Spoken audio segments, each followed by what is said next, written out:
வணக்கம் நேயர்களே, கடவுள் அருள் டிவி நேயர்களுக்கு லக்ஷ்மி நாராயணன் அன்பு வணக்கங்கள். இப்போ நம்ம பார்க்க போகிறது வார ராசி பலன் 23ஆம் தேதியிலேருந்து 29ஆம் தேதி வரை எப்படி இருக்க போகுது அப்படிங்கிறதான் பார்க்க போகிறோம். முதல்ல பார்க்குறது வந்து பொது பலன்கள், ஜென்ரலாக வந்து என்னன்றதை பார்க்க போகிறோம். அதுக்கப்புறம் தசாபுக்தி பலன்கள், உங்கள் ஜனனகால ஜாதகத்தில் என்ன தசாபுக்தி அந்தரங்கள் நடக்குதோ அதை நீங்கள் நோட் பண்ணி வச்சுக்கணும். ஸோ நோட் பண்ணி வச்சு அதை மிங்கிள் பண்ணி பார்த்தீங்கன்னா சூப்பராக ஒர்க் ஆகும். வீடியோ எண்டில் டிப் ஆஃப் த வீக் இருக்குது, மறக்காமல் பாருங்கள். கடகராசி. ஸோ கடகராசி வந்து பார்த்திங்கன்னா உங்கள் ராசி அதிபதி சந்திரன், அவர் வந்து 10ல் இருக்காருங்க. ஸோ 10ல் இருக்கும்போது என்ன மாதிரி விஷயங்கள்லாம் நடக்கணும் போது அவர் வந்து ராசி அதிபதியாக இருந்தோம். அவர் வந்து கொஞ்சம் தொழில் ரீதியான விஷயங்களில் கொஞ்சம் அலைச்சல் இருந்தால் நல்லா லாபம் கொடுத்துருங்க. ஸோ அது ரொம்ப நல்ல விஷயம். ஏன்னா 10-11 தான் போயின்ட்டுருக்கார். ஸோ அது ஒரு நல்ல விஷயத்தை கொடுத்துருங்க. கொஞ்சம் அலைச்சல் இருக்குன்னு வச்சுப்போமே. மற்றபடி வந்து லாபம் இருக்குன்னா லாபம் கண்டிப்பாக இருக்குங்க. அவர் 2ஆம் அதிபதியான சூரியன். ஸோ 2ஆம் அதிபதியான சூரியன் வந்து பார்த்திங்கன்னா 9ல் இருக்கும்போது குடும்பத்துக்காக கொஞ்சம் அலைச்சல் தெரிஞ்சு கொஞ்சம் அங்கங்கே போய் கொஞ்சம் அலைச்சல் இருக்கும். அதே மாதிரி வந்து பார்த்திங்கன்னா சூரியன் வந்து பார்த்திங்கன்னா அது வந்து சனியை டச் பண்ணுறதுனால கொஞ்சம் எமோஷன் அதிகமாக இருக்கும். தேவையில்லாத விஷயத்துக்கு வந்து கொஞ்சம் கோவப்படுறமான விஷயம்லாம் இருக்கும். டேடிக்கிட்ட கொஞ்சம் உஷாராக இருந்துக்குங்க. அதே மாதிரி ஓனர்கிட்டலாம் பேசும்போது கொஞ்சம் உஷாராக இருந்துக்கிறது ரொம்ப ரொம்ப நல்லது. அதுக்கப்புறம் கடகராசிக்கு வந்து 3-12ஆம் அதிபதியான புதன், அவர் வந்து பார்த்திங்கன்னா இப்போ 8ல் இருக்கும்போது தேவையில்லாத விஷயம், நடக்காத விஷயத்தெலாம் மூலில் போட்டுன்னு ஐயோ இப்படி ஆயிடுச்சுன்னா என்ன பண்ணுறது அப்படின்னு நினைக்கிறது.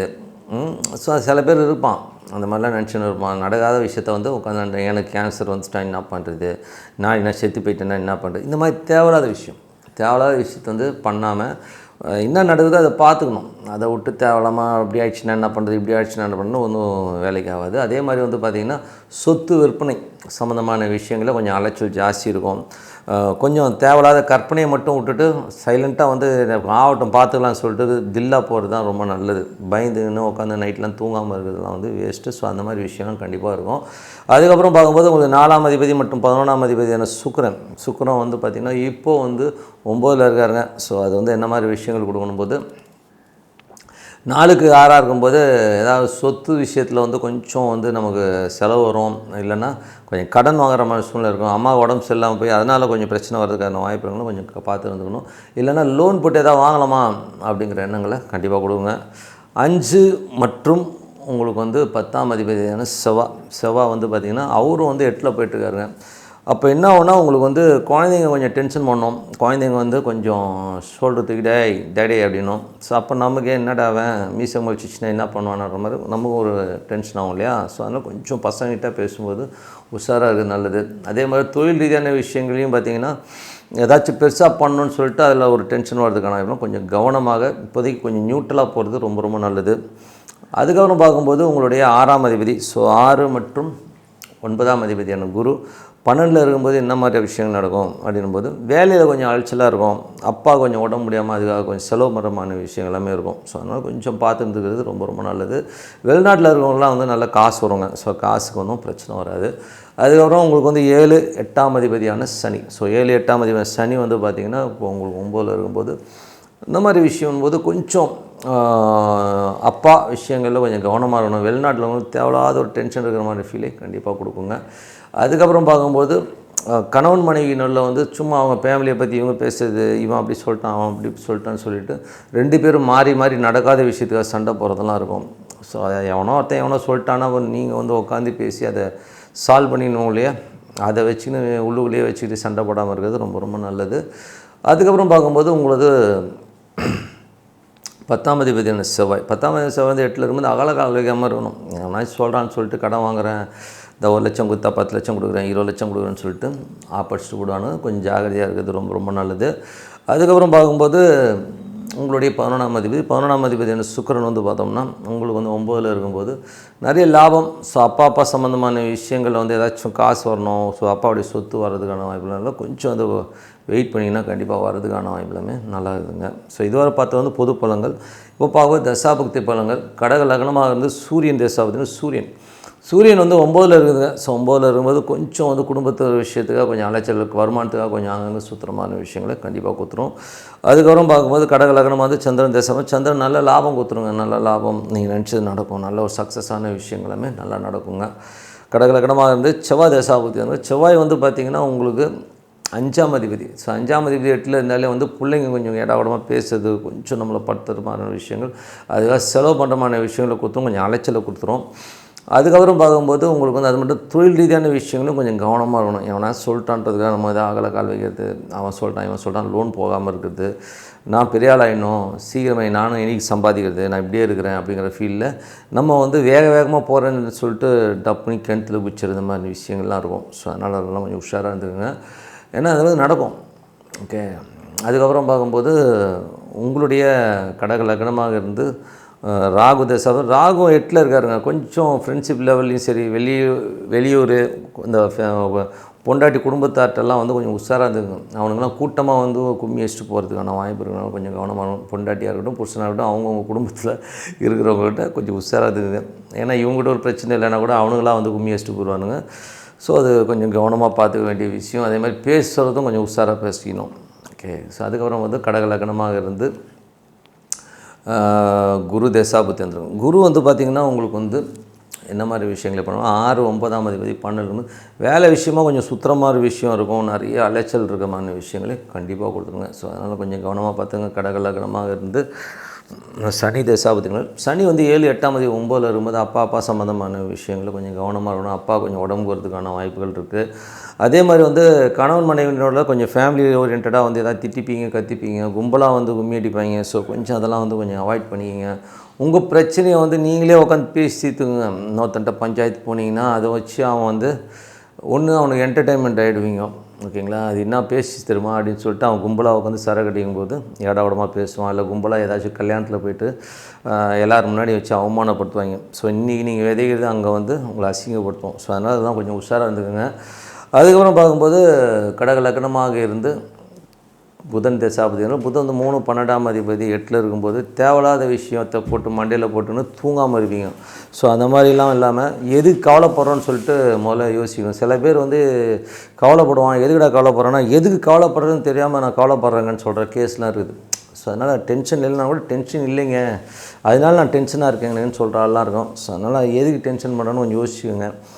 அதுக்கப்புறம் கடக லக்னமாக வந்து கேது தசாபதி வந்தாங்க. கேது வந்து பார்த்திங்கன்னா உங்களுக்கு வந்து 2ல் இருக்கும்போது கொஞ்சம் வெடுக்குன்னு பேசலாம் கொஞ்சம் அவாய்ட் பண்ணிக்கங்க.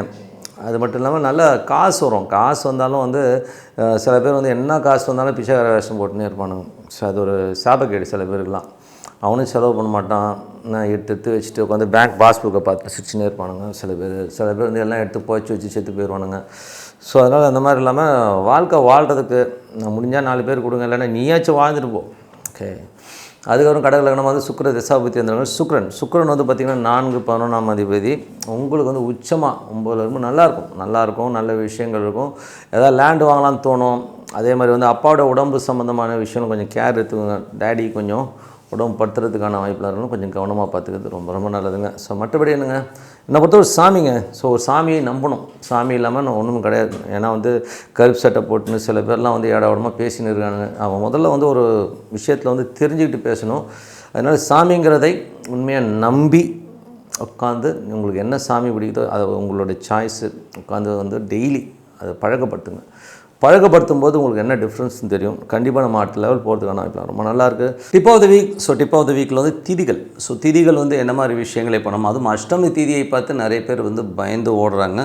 என்னை பொறுத்தவரை ஒரு வாக்குவாதங்கள், தர்க்கங்கள், ஒரு அட்வொகேட் ஒரு கேஸ்க்கு ஃபைல் பண்ணுறது, ஒருத்தரை எதிர்த்து ஒரு விஷயத்தை பண்ணணுன்னா அஷ்டமி திதி மாதிரி ஒரு சூப்பரான திதி பார்க்கவே முடியாதுங்க. அவ்வளோ அற்புதமாக இருக்கும். அதே மாதிரி வந்து திதிகள் எப்படி வேலை செய்யுதுங்கிறத வந்து முதல்ல வந்து தெரிஞ்சுக்கணும். ஏன்னா வந்து எல்லோருமே வந்து திதியை வந்து பிளைண்டாக வந்து இந்த திதி வந்து வேலைக்கு ஆகாதுன்னு சொல்கிறது வந்து ரொம்ப தப்பான விஷயம். அதுக்காக ஒரு நல்ல ஆப்பர்ச்சுனிட்டி வருது, நல்ல விஷயங்கள், ஒரு வேலைக்கு செய்கிறது, ஒரு வெளிநாடு பயணம், இதெல்லாம் வந்து இந்த திதியில் போகக்கூடாது அப்படின்னு சொல்லி தள்ளி வைக்கிறதும் ரொம்ப தப்பான விஷயம். அதில் வந்து என்னென்னா ரொம்ப சிம்பிளான லாஜிக் தான். திதிங்கிறது வந்து நல்லா முதல்ல புரிஞ்சுக்கங்க. திதிங்கிறது வந்து நம்ம முன்னோருடைய கர்மாவை நம்ம தாங்கி வந்திருப்போம். அப்போ வந்து அது வந்து ரிஃப்ளெக்ட் பண்ணுறது தான் திதியோடைய வேலையை. அப்படி பார்க்கும்போது எல்லோருக்குமே வந்து ஒரு திதியில் பிறந்திருப்போம். அந்த திதி வந்து ஒரு 2 ராசியை எஃபெக்ட் பண்ணும். அதை தான் திதி சூனியம் நம்ம ஆளுங்க சொல்லுவாங்க. ஸோ அந்த திதி சூனியம்ங்கிறது வந்து இன்பில்ட்டாக வரும். ஸோ வம்சாவழியில் வந்து இன்பில்ட்டாக வந்து ஒரு திதி சூனியம்ங்கிறது வந்து கண்டிப்பாக வரும்.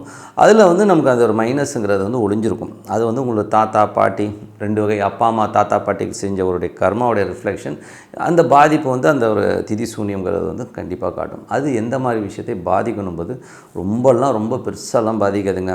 ரொம்ப ஜென்ரலான விஷயம் என்னென்னா திதி சூனியங்கிறது வந்து 6, 8, 12 அந்த மாதிரி இடங்களில் போகும்போது அந்த அதிபதிகள் போகும்போது ஒரு பாதிப்பை கண்டிப்பாக ஏற்படும். அது திதியை வச்சு சொல்கிறது. அதே மாதிரி திதி சூனிய ராசி 2 வருது. இப்போ உதாரணம் சொல்ல போனால் திதி சூனியங்கிறது வந்து ஒரு திருதியை திதின்னு வருதுன்னு வச்சுக்கோமே. ஸோ அந்த திருதியை திதியில் வந்து ஒரு மகரமும் சிம்மமும் வந்து பார்த்திங்கன்னா திதி சூனியமாக வருங்க. ஸோ அந்த மாதிரி வரும்போது அன்னைக்கு இப்போ ஒரு விஷயத்தை வந்து அன்றைக்கி பண்ண போகிறீங்க திருதியை திதி அன்றைக்கி வந்து ஒரு விஷயத்தை பண்ண போகும்போது லக்னம் இப்போ டெய்லி வந்து சூரியன் உதிக்கிற நேரத்துலேருந்து 2 மணி நேரம் ஒவ்வொரு கட்டமாக வந்து அந்த லக்னம் நவுந்துகிட்டே வரும். அந்த பர்டிகுலர் லக்னம் வந்து சிம்மத்திலேயோ மகரத்துலேயோ பிரயாணிக்கும் போது நம்ம ஒரு விஷயத்தை செய்யக்கூடாது. அவ்வளோதான். இதுதான் வந்து திதியில் வந்து மெயினான விஷயம். அதை விட்டுட்டு வந்து பிளைண்டாக இந்த ஒரு திதியை வச்சுக்கிட்டு ஒரு நாளை வேஸ்ட் பண்ணுறது வந்து ஹம்பக்கான விஷயம். அதில் வந்து ஒரு சில திதிகள் வந்து சுப முகூர்த்தங்களை தவிருங்கன்னு சொல்கிறாங்க, இல்லைன்னு சொல்ல முடியாது. சப்போஸ் வந்து பார்த்திங்கன்னா சதுர்த்தசி திதி அது வந்து எல்லாருமே வந்து கொஞ்சம் மெயினாக இந்த சதுர்த்தசி அப்படிங்கிறது வந்து ரொம்ப மெயினாக வந்து தவிர்க்கப்பட வேண்டிய ஒரு திதி. ஏன்னா அது 4 கட்டங்கள் வந்து திதி சூனியமாக மாறும். ஸோ அதனால் வந்து அது மேக்ஸிமம் அதை வந்து அவாய்ட் பண்ணிங்க. அதுதான் ரொம்ப மேஜராக அதை எல்லாருமே சொல்கிறது. அது வந்து கொஞ்சம் அவாய்ட் பண்ணி நவமி திதி வந்து கூட பார்த்திங்கன்னா அவாய்ட் பண்ணணும்னு அவசியம். பட் அந்த லக்னம் அது மேலே போகாமல் இருக்கிறத வந்து கொஞ்சம் பார்த்துக்கிறது ரொம்ப நல்லதுங்க. அந்த லக்னமோ சந்திரன் நட்சத்திரம் சந்திரனோ அங்கே பிரயாணிக்கிற காலங்களில் நீங்கள் செய்கிற காரியங்கள் கண்டிப்பாக எஃபெக்ட் ஆகும். அதுவும் உங்கள் லக்னத்துக்கு 6, 8, 12 மாறும்போது கண்டிப்பாக அங்கே பிரயாணம் பண்ணும்போது கொஞ்சம் எஃபெக்டை பண்ணும். அதேமாதிரி திதி சூனிய ராசிகளில் அந்த கிரகங்கள் பிரயாணிக்கிற நேரம். ஸோ அது வந்து அந்த டைம்லேயும் உங்களுக்கு வந்து பாதிக்கும். இல்லாட்டி மற்ற எந்த நேரத்துலையும் எப்போதுமே வந்து திதி சூன்யமோ திதியோ வந்து உங்களை பாதிக்கவே பாதிக்காது. இன்னும் கேட்டால் அஷ்டமியிலலாம் வந்து ஒருத்தனை எதிர்த்து கேஸ் போடுறது ஃபைல் பண்ணுறது இதெல்லாம் பண்ணிங்கன்னா செம்மையாக ஒர்க் ஆகும்.